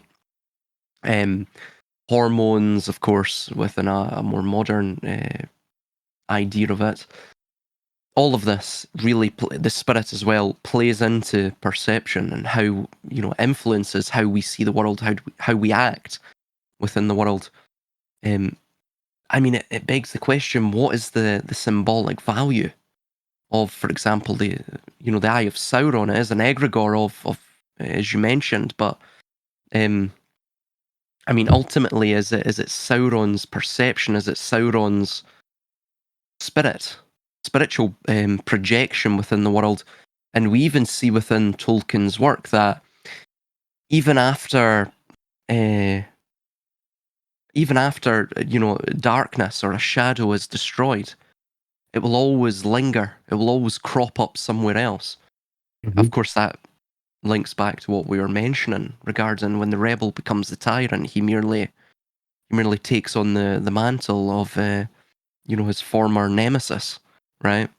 So nothing ultimately changes. As the old boss is the same as the new boss is the same as the old boss. That idea in the Who won't get fooled again. But I mean, within Tolkien's work, what do you think that the ring, even the Eye of Sauron, the eye itself, what do you think that symbolism pertains to? Not just within Tolkien's work, but further afield. What would your take be on that? It's funny that you talk about perception, because that was something that was brought up in a conversation I was having yesterday with Fish from the Nonconformist radio channel. And what was discussed was that one who perceives, of course, much of our experience in this world comes from perception. And whether one perceives the world as a beautiful place or one perceives the world as an awful place, neither are correct, because the world is both. It has to contain both, that initial division of light and shadow, of self and reflection of self. So I think that the Eye of Sauron depicts the perspective of one of the sides. So the side of, the world is evil, and therefore he is trying to destroy that evil that he sees. Of course, again, I don't think that it's in a volition or agency, but as a force trying to destroy it. But it would be in the same way that the elves are wrong in seeing the world as, a beautiful thing, because it has both. And like you said, even if you destroy a shadow, another will emerge in its place. Before Sauron, Morgoth was the evil lord. He was destroyed, and he was cast out. And Sauron arose after Morgoth was destroyed. Right. So it always contains both in manifestation. Of course, one can prefer one over the other, sure, but that is not the whole truth, and it will eventually lead to the same place. It will eventually lead to the same conflict, because it's a force that cannot be stopped. You cannot stop magnetism from exerting its force. You cannot stop electricity from exerting its force. Yes, you can put something that isolates in between, but that will only hold for so long. It can't hold forever. It will not hold forever. And there's this inevitability. That's why I say there's this inevitability. And I take it as a hopeful thing. But there's this inevitability that it has to be reintegrated, reunited, that it will eventually come to be united, reintegrated. So the Ophiuchus, the serpent and man, actually embrace, instead of wrestling or dancing or both, they embrace and become the original, let's say. And so the knowledge of the oneself becomes complete and whole. So that is my vision. I think that the Eye of Sauron, in summary, is the perspective from one of the sides, while the elves represent the perspective from the other side. Yes. One is in the side of decay and evil, and the world is a prison and the world is awful, and the other one is the perception of the world is wonderful and marvelous and everything's great. Neither are true. Yes, both imbue corruption, and we see that, for example, with the preceding example of Galadriel when she was offered the ring. So both have that corruption in them. It's not even a darkness. It's the shadow, right? It's that extremely volatile nature. At any moment, it will, again, like the way a bacteria asexually reproduces, it will at any point duplicate itself out, right? Compartmentalize its own psyche. As well, the way I always looked at Sauron, that eye, yes, it is an egregore of himself, but if he is the incarnation of evil, pure evil, within this universe of Middle Earth, that he is the center of the Empyrean. He is that which obfuscates the view of the pure serenity, like what you mentioned of the vision of reintegration of the psyche, of individuation, and he is the embodiment of the chaos, of the perturbation that first originated the world itself, that originated the untethering of consciousness from the unconscious, from the potential, the realization of the potential from the wellspring of pure potentiality. So, yes, absolutely. And of course, his hunger cannot be satiated. He has to destroy everything, ensure that everything bows to him. And again, it's all based around that notion of pride that we were just mentioning as well.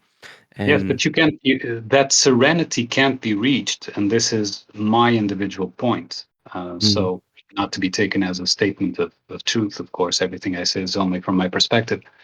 But that serenity can't be reached without, or not without, but can only be reached with the integration of Sauron, with the reintegration of Sauron. Yes. And this is what, boggles the mind, because, how can evil be included in something serene? Because evil is then put in his proper place. And Sauron, when he first emerged, he had a different name. Now I forget. But in Silmarillion, it is presented. In fact, it isn't Sauron. It was Morgoth that had a different name. Morgoth was the original Dark Lord, let's say. And he was then in his original place. And what happened was they were singing. So Ilu Iluvatar, which was the one being that created all, created these initial beings, and they were having a symphony. They were singing together. And that original, still luminous incarnation of Morgoth, before he was Morgoth, but I just don't remember the name. I can look it up. Started to try dissonance. The Melkor. Melkor, exactly. Yeah, tried to what will it sound like with dissonance? Because he was thinking, why should I follow the lead of someone who is equal to me? I am as good and as beautiful and as powerful as Ilu Iluvatar. Right? So why should I follow his lead? I'll be dissonant, and then they will follow me. I will be the one, the soloist in the symphony, right? And that is what started the whole thing. But if one understands that Melkor was also a creation of Ilu Iluvatar, it means that he was just reflecting back at him what was latent in him and he didn't know. That dissonance, that rebelry, that all the shadows, etc., were also part of the original creator. And so necessarily, after it trickled down, it must come back up, necessarily, inevitably, eventually. And of course, within time, it seems like it will be eternal, and it is, because eternal implies that time exists. But there will come a point when it is reintegrated, and then then that serenity is obtained. But it can only be obtained with the integration, not without, not before, in my opinion. It's yes, he was part of the godlike beings, the Valor, I think is their name. I believe as well that Morgoth or Melkor, he appeared as in the beginning as having almost good intentions as well. So part when he was one of the Valor, he did have good intentions. He was then corrupted. It's interesting as well because I believe when Sauron was defeated in Lord of the Rings, of course, who is the predecessor of Morgoth, who I believe also had the epithet of tyrant. I forget what the Mordor word for it was, but it means oppressor or tyrant. So yeah, absolutely, like what you're saying, he attempted to be dissonant because he knew that would invoke fear within individuals, thus he could control their mind. And that actually gets me to something I was wanting to discuss with you. This Satan seems to be like what we see within the Garden of Eden, the serpent, of course, which itself is almost a symbol of of the spine, of the infernal body, and its tethering of the mind to it, right? Physically. It almost seems as though government is a satanic, again, based upon that idea of Satan within Paradise Lost, it is a satanic outgrowth. It being a potential compound of two Latin words meaning to control or to manipulate, to govern the mind. So in that sense, Morgoth, Bauglier, which the tyrant Morgoth, sought to establish dissonance, thus invoking fear. Hence, he sought to, by the power of word and its chaotic potential, control the minds of, I don't believe men were created at this time, but of the other Valor, right? Of consciousness. He sought to control consciousness through that dissonance. I mean, it's very interesting, all of this. Yeah. Yes. Some followed his lead in that sense. So some followed the dissonant and created two different melodies, let's say, in that metaphorical sense. I think that initially it was that symphony metaphor was to be a reflection of the one God, in the sense that, yeah, you're singing the melody and you want us to follow, but you also have in you this dissonance. You also have in you the alternative melody, and you also have in you, the parts that you don't want to see. You think you know yourself entirely, but you don't, and therefore a point was made, right? And this is not, again, I am not ascribing to the idea that Satan or Melkor and all Lucifer, etc., that these are heroes, not even Prometheus. What I am saying is that they are forces that emerge from a primordial ignorance of itself by the one God. And I know this is controversial, very, very controversial, but that is my realization or my conclusion from my meanderings into this. So whether we want to call it shadow or reflection, you choose, but it is to depict something that was not known to the original. I mean, ultimately,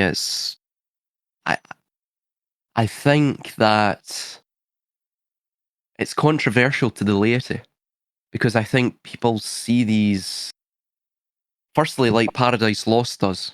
They personify these elemental forces, these archetypal forces, these psychic emanations, pardon.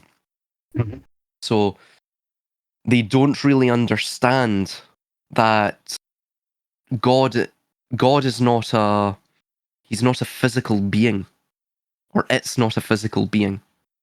It's there's some Christians as well that where I've stated God resides within you, and they see that as blasphemy. I mean, firstly, how can you call yourself a Christian? Even in a literalist interpretation of the New Testament will show to you that the mystery of Christ, even though it's not explicitly stated, seems to be implying throughout, or tacitly admitting, that God is an indwelling presence within you that you have to unlock. And of course, this idea that be in the world but not of it, which implies itself that you're not originally from this world. Yeah. It's what you're stating, that you're a descended essence of God, right? The vessel that contains the water itself didn't originate in the vessel. It's merely sort of inflowed into it. So it's in the same way. But I mean, I've been called all manner of names, character assassinated, for just pointing out that what seems to me to be, from a reader, just even a literalist reading of the New Testament, it seems totally apparent that Galatians 3:26, I believe, if I'm citing that correctly, where it states that your faith in Jesus Christ makes you a son of God. Now, of course, that isn't literal, right? You're not actually literally the son of God. Probably just as Christ wasn't literally the son of God, he was a symbol, right? A guiding, a memento mori, a guiding symbol, a guiding light to the higher path of temperance. And I think that's what that's stating in Galatians 3:26. The idea of the faith, right? The belief in something, or not even the belief, the knowledge of something that is powerfully felt but unseen, which is in direct contradiction to, the physical, material conception of the serpent, right? That the spine is tethered to the mind, right? Physically, you can see that physically. Therefore, one who is of a lower nature would see that, well, the body commands my mind, right? The root commands the branches, right? The stem. Whereas we see it as, in reverse, that, or we see it in its true essence. That is faith, right? That is the powerful authoring principle that produces the vitality, the animation, the animate quality of the mind. It doesn't stem from the roots of the spine, right? It doesn't stem from the body. It stems from something beyond, but also something that also resides within us. And in a similar fashion, the light which maintains the tree doesn't stem from the root. The growth of the tree doesn't stem from the seed or the root. It stems from the sun. It's the same idea in terms of, the mind, the body, and the spirit. From the sun at an elevated level, and from the water at a material or corporeal level. So it needs nourishment. True. Yes. Water and earth, let's say, it needs nourishment from both, from the corporeal and from the spiritual, symbolically. Yes.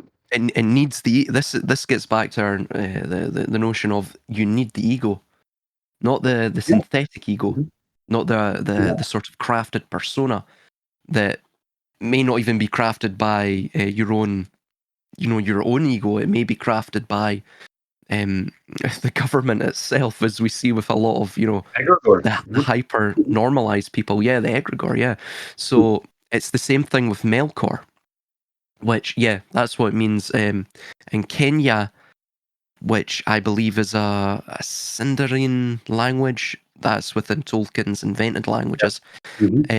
He who arises in might, so it's the same as the light bearer, he who radiates light, or might in this sense, right? He who is strong and powerful, Boaz, and then he eventually became Morgoth, Boglir, Morgoth Boglir, or the dark enemy, who is a tyrant or oppressor, the black foe, the shadow. It's the same idea, right?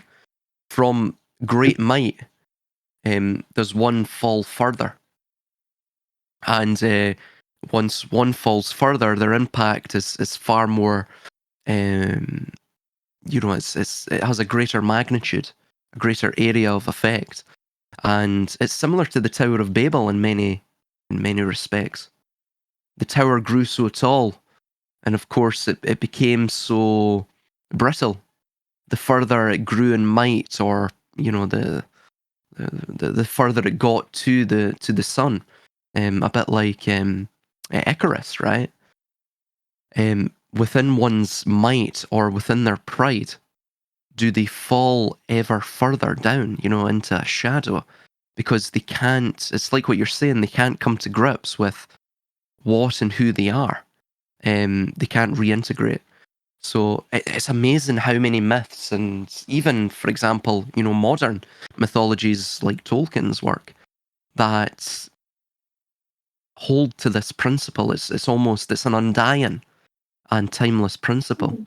It's inculcated into our very nature because we stemmed from that initial, point of where that happened. So everything that came from it, so that came down from it, has that same thing, right? Of course, as cheap copies, as more grotesque copies, but it's still there. The pattern, the skeleton of the story is still there, and so it manifests inevitably down the layers further into the more grotesque realms, for sure.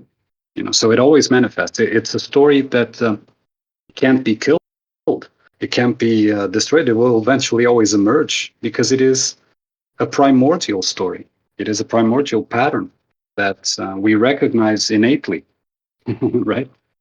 So yeah, that's why I think it always manifests. One more question as well. Regarding this, and you even see, for example, the fall of the Númenóreans. I believe they succumb to, that same shade of Melkor or Morgoth. And of course, within the death of Sauron, only dies physically, can't return physically to Middle-earth, but he forever lingers as a spirit, right? As a shade. Do you believe we are like the Númenóreans within Tolkien's work? Are we infected by this same shade today? Are we... How would you explain what seems to be the bizarre reality in which we now inhabit within not just Western society, but it's happening worldwide? It seems to be...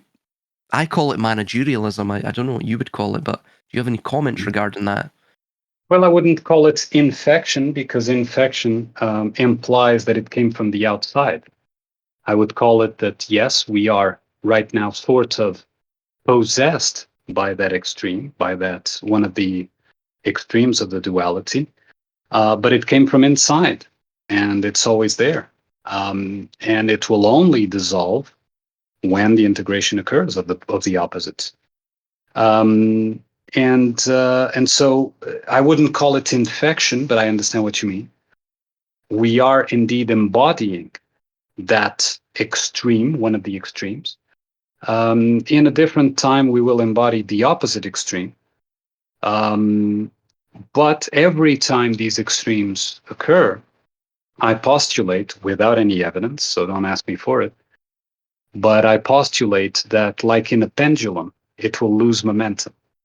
So if you put, one of those pendulums, perfectly balanced pendulums, every time it goes to one extreme or the other, it will go less forward and closer to the center until it reaches a point where it stops at the center, where it loses all momentum and all motion, and it halts at the center. And so going from one extreme to the other, eventually, things will be approaching that center. And that's why I think that reality in its manifest sense is sort of losing fuel because it's losing extremes every time the pendulum turns. You understand? It's losing fuel, adherence to extremes. And we are part of that, I think. We are part of that seeking the middle. Whether we do it consciously or not, that's completely irrelevant. And many of people who don't even, haven't even ever thought of these things or ever listened to these kinds of conversations or ever, entertain these concepts are on the same path as well, because you don't actually need to be involved in this kind of thinking to be approaching that middle. There are many ways to reach the same point. So, yeah, I wouldn't say infected, but I understand what you mean and would agree that right now we are embodying that extreme. As we see, for example, within the spiral, which seems to be a fairly well used and throughout the mystery schools, stretching back as far as the records, official records, seem to contend. It's been in use, and it's been a symbolic pattern that has ultimately it's a pattern of the temporal. It shows the eternal, or symbolizes the eternal cyclicality of time and, of course, of existence. But interestingly, that also embodies that dualism of God and Satan, right? And we could view that as, again, the idea of harmony, which itself is a force of contraction, right? And the idea of dissonance, which is a force ultimately of expansion, because it expands itself through, again, where harmony and unity there's only so many iterations, tonally of that. Within dissonance, I mean, there's a multitude, loads of things put in the wrong order will produce dissonance, right? And ultimately the patterns are endless, or they seemingly are endless. But interestingly, just, harkening back to what you stated regarding, it's losing fuel. What is the fuel? It's the souls that continually are sort of reincarnated within In my this. opinion, the fuel is identification with one or the other extremes. And identification, of course, requires a false sense of self, so a mental character that is disconnected from the original ego and therefore disconnected from the essence, which is the observer of the entirety of the movie or game, whatever you want to call it. So I would say that the fuel is identification. Identification with good, identification with evil, identification with any extreme that you can think of, any opposite extremes or whatever, any dualities. And this is not to say that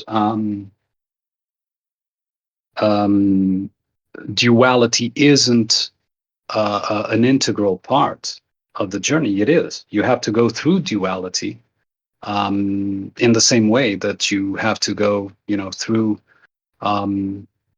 all other challenges that are put forth in this world to know thyself. But once you obtain the knowledge, you no longer identify with the past idea of who you are or whatever, right?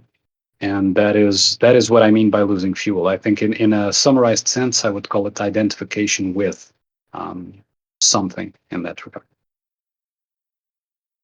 In a physical or political sense, this would destroy all ideologies. It would it would nullify the the disturbing or perturbative quality of, or even the chaotic quality, that political machines of civilization really being defined by as a system of domestication of the human being. It would lose all power, really, all reach, all momentum, if you will. And in that sense, I mean, I'm sorry. No, go ahead. Oh no, I was just going to say it would really quickly.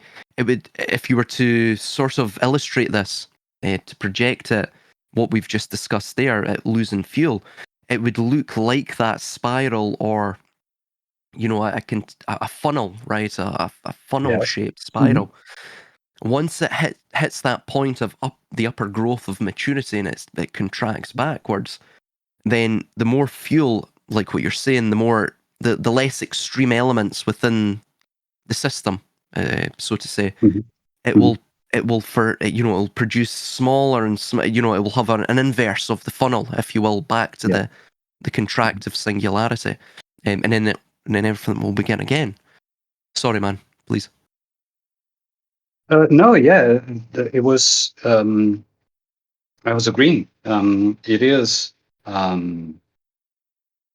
in fact a loss of fuel, and you do see emotion of, um, at least perceived. Of course, we can't prove any of this, but emotion towards smallness, so a shrinking in a sense. And if we see the megaliths of the past, megalithic um, buildings and seemingly um, gigantic kind of past civilizations, we are much smaller than that.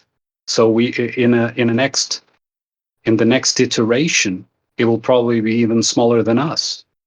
You understand, in scale. And of course, this also links to the idea of hidden land and the idea that the world is actually larger than is purported to be, and which leads to the not a globe idea as well. But nonetheless, I think that the motion is visible, the motion of diminishing um, the reality, let's say, the available space and the available scale of things is due to that loss of fuel. So less identification, less fuel, less dimension, less scale. You know, I would say that, but I know controversially, but well. Oh, it makes absolute logical sense to me.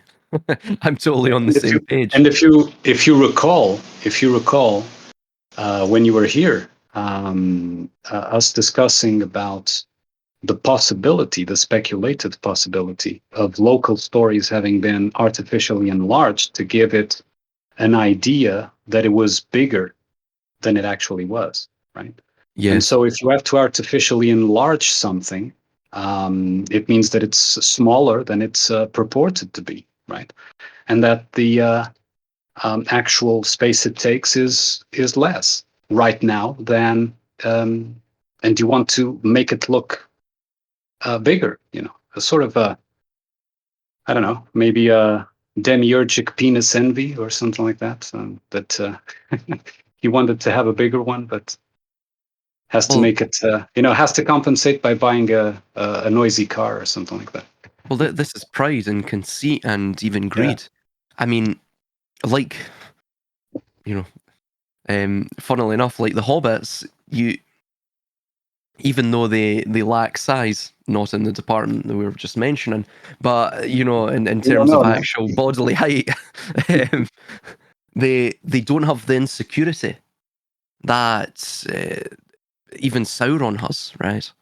Because the only way, or the only reason, the only purpose he would go about his entire dark crusade against the world is due to the fact that he is insecure, because that is what pride and conceitedness and greed, all the way back to greed, it is what it is its fuel.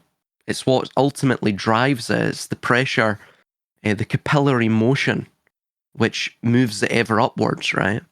Yes. um Of course, insecurity is imbued in the simple quote, of course, metaphysical, esoteric quote of, I am the only God and jealous God, and there is no other God but me. Insecurity is imbued in that sentence immediately, right? So, it's almost as well, I don't want to keep you too long, but it's almost as well that this insecurity and this even the archetype of the tyrant, it's similar to the puer aeternos, the perpetual man child, right? That he is not happy with his lot in life. And again, this boils down to almost a fear of the unknown, right? A fear of, and you see it within Paradise Lost actually, where Satan is, of course, the fallen Lucifer. He is confronted with, I believe, death and sin, and once he realizes that, with his credentials from heaven, can't, escape the clutches of them. He remarks on how grotesque they are. He's terrified of them, right? Because it's akin to, for example, Jaws, right? The reason Jaws was terrifying, the reason sharks are terrifying, is because when you're swimming in the ocean, until you see that fin, you don't know what's happening, right? It's beyond your perception, right? It's beyond your contemplation. That's why in Paradise Lost, death, I believe even sin as well, the way it's sort of illustrated, described, is it's a formless shape or a formless form or something like that, right? It's something that's incomprehensible. It's an incomprehensible form, if you will. It's a shade, a shadow. It encompasses everything, yet is nothing in and of itself. Thus, you can't fight it because you can't really, even if you see it, you can't really comprehend it, right? You can't imagine it within dimensionality. So, because it escapes that, you become terrified of it, because it escapes that perception, that dimensional perception. Therefore, in that sense, a lot of what we see in terms of pride, even greed, conceitedness, it's born of insecurity, and insecurity itself is born of death, which is the ultimate unknown. Is there? would you expand upon that in terms of how that relates back to the image or the self-image of God and the rejection principle? Yes, the things that we don't like of our reflection would imply a death in that self-image. Because for you to reject something, you need to have a self-image, even if false, a self-image to compare it to, right? And so if you see, wait, I have the potential to be, I don't know, a liar. No, I am an honest man, right? So it means that your self-image is of that of an honest man that excludes the possibility or the potential that you can lie, right? And so if you accept that, yes, I do have the potential to be a liar, and integrate it and put it in its proper place so that it doesn't go astray and starts wreaking havoc, that implies the death of that self-image that views the self as merely honest without any possibility of lie, right, or deceit. So in that example, I show that death is implied and a necessary step in the reintegration, let's say. Of course, you can view it as physical death as well, because we are physical beings. But at the essential level, death is not necessarily physical. And we experience death many times over the course of our lives, if we're healthy, in regards to our minds, to our mental characters, right? To the things we think we are, or the personalities we think we hold, that kind of thing. So it is, yes, it is unknown, of course. On the other side, you don't know what is coming because the mental character can't see what's not in front of it, right? And death is beyond something that is in front of it. It's not in the conscious mind. Yeah, the consciousness can't envision directly its own unconscious state. Right. That which is beyond time and space. And interestingly as well, I mean, what you're mentioning is you do not necessarily embrace the unknown, but you take it into account. In regards to what you were mentioning, lying and honesty. So, in that sense, I mean, it gets back to really how one could create a unified field theory regarding politics. And, But let me just correct something there. It's Right. the term embrace, because when a liar is manifest, he is only lying because the potential of lying was rejected. And like I said in examples in the past, if you say something to the extent of, I never lie, right? Of course, you do have the potential of lying, like even what would be seen as, an inconsequential lie. For example, your neighbor asks, "Hey, how are you?" And you say, "I'm fine," and you're not fine that day, but you don't want to Yes, talk about it, yes. right? So that's a lie, right? The So the denial of potential, truth. Yeah. right? So the lie is there. The potential to lie is there. It does not mean that it needs to go to go wreak havoc and create problems Mm. in the bigger sense.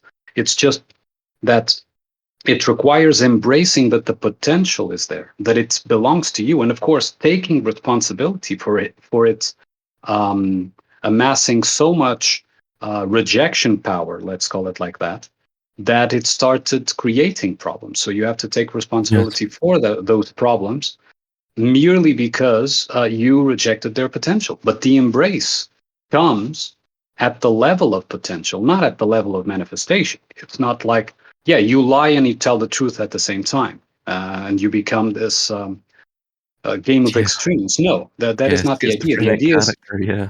right. Hmm. It's the idea is that you Yes. find each other at the center of it. So at the potential, at the point of both Exactly. potentials, and you accept that that potential exists and you integrate it in its proper place. Because there are times in life when you have to lie. Like I just said, you don't want to talk about it, or, it would cause greater harm, for example, if you told the truth about something. We don't know. I mean, each case is a case, but I'm just saying that those potentials have validity as well, in the same way that violence has a place as well, right? There are moments where violence is the appropriate response, and to know the appropriate response, that is actual wisdom. That is to stand at the center point, and that is what is aimed for, right? To know that we are all these things, and we can make use of all these things that are our potentials when the context so requires, and through the integration into that context and the Hmm. proper response, let's say, we obtain an answer of who I am as the individual potential. And my answer is different from yours, right? So my experience is different from yours necessarily, because although the question to both of us is the same, who are you? The answer, my, let's say, true answer is different from your true answer because you are a different individual manifestation of potentials than I am. We have different talents, different traits, different positions, whatever. And so the answer is necessarily different. And of course, we interact with each other. We even can create tribes, which are absolutely natural and necessary. But at the end, let's say, the answer is individual. And that is the point of the middle between these forces. And it's at the potential that they need to be embraced. The manifestation, at the level of manifestation, what it requires is taking responsibility, right? So if you told, for example, in the example of liars, if you told a lie that had consequence, take responsibility for that consequence, bring it back. So bring back the pendulum to the center, to the potential level, and then embrace it. You understand? Yes. I see what you're saying. So that it's the idea of, I mean, one could even say, yes, that if one takes that middle path, right, they understand, of course, you may have to tell a white lie, right? That's the idea of denying the truth to thus protect another from the truth due to the consequences it may wreak. Ultimately, that idea of finding the middle point may itself produce extremes. So, for example, what we see in terms of managerialism, or even Sabbatean Frankism, that the road to hell is paved with good intentions, that you may attempt to, delay or stop the consequences, the ultimate consequence, which is of life, which is death, right? Mm-hmm. Even attempting to, project safety to such an extent that people, you sort of deny life to people. You create an ennui, a disconnection from reality or life itself, a very grey society. But interestingly, what you mentioned regarding it's wisdom or knowledge is the tempering force within that. It's not actually the middle. It's not the middling of the acts. It's not the temperance of the acts. It's the knowledge or the wisdom that is behind it. The wisdom of it in terms of dealing with the consequences or the cause and effect. Balanced Of perception, any we act. could put it like Exactly. that. Balanced Yeah. perception. Yeah. The equilibrium point between the two. You see the same thing, for example, with economic graphs of supply and demand, right? That's that point between the two is where we see the cause and the effect play out, and of course, understanding that is I mean that is ultimately enlightenment, and eventually when you look inwards, you contemplate the self and how it factors into the grand scheme of things, the cosmos, on a grander scale. Then obviously that itself produces a better, a far more well-rounded, balanced individual. Just one that isn't susceptible to political machinations and of control. Well, so thank you everyone for listening to episode 8. Hopefully it was enjoyable for you and you took useful thoughts and aspects to contemplate as well. And I'll see you in the next episode. Thank you.